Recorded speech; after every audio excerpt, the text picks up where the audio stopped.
د کونړ په زلزله ځپلیو سیمو کې خلک خپل کورونو ته نه ځي او لا هم د زلزلې ټاکنونه دوام لري چې هر ورځ نیمه ویجاړ شوي کورونه په بشپړه ډول ویجاړیږي.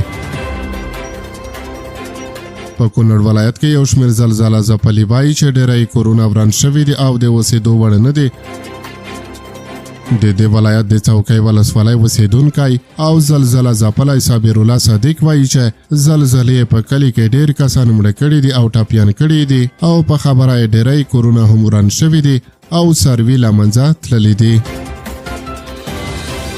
نوموړي رسنیو ته وویل چې د سهشنبې د ورځې د سنبلې 11 په ماسپښین زلزله یو ور بیا د دوی سیمې ولړزولې او نیمه ویجاړ شوي کورونه په بشپړه ډول ونړول.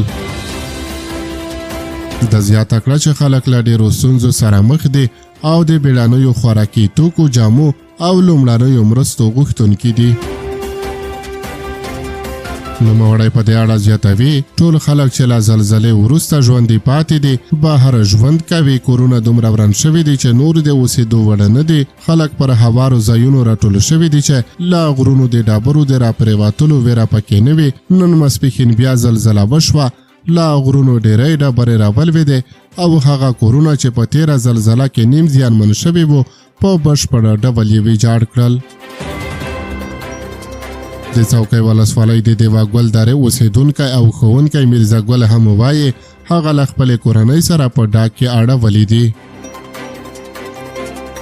نوموړي له نړیوالې ټولنې او خلکو وغوښتل چې ژر تر ژره خیمې، خوراکي توکي او درمل ورسوي. د افغانستان اسلامي امارت ویان ذبیح الله مجاهد د سهشنبې په ورځ د سنبلې په 11 په خپله ایکس پاڼه لیکلي دي چې د کونړ د وروستۍ زلزلې د مړو شویو شمېر 1411 تنو ته رسېدلی او د ټاپیانو شمېر بیا 3124 تنو ته رسېږي، په داسې حال کې چې په دغه ولایت کې 15412 کورونه ویجاړ شوي دي.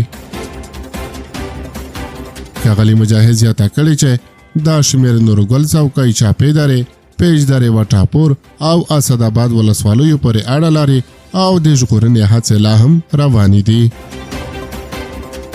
د افغانستان اسلامي امارت دا هم ویلي چې ټاپیان د دوی د کمانډو ځواکونو له لوري د هلیکوپټر په وسیله خوندي ځایونو ته انتقال کیږي. بیړني کمپونه جوړ شوي دي او نړیوالې مرستې هم د مرستندویه کمیټو په واک کې ورکړل شوي دي.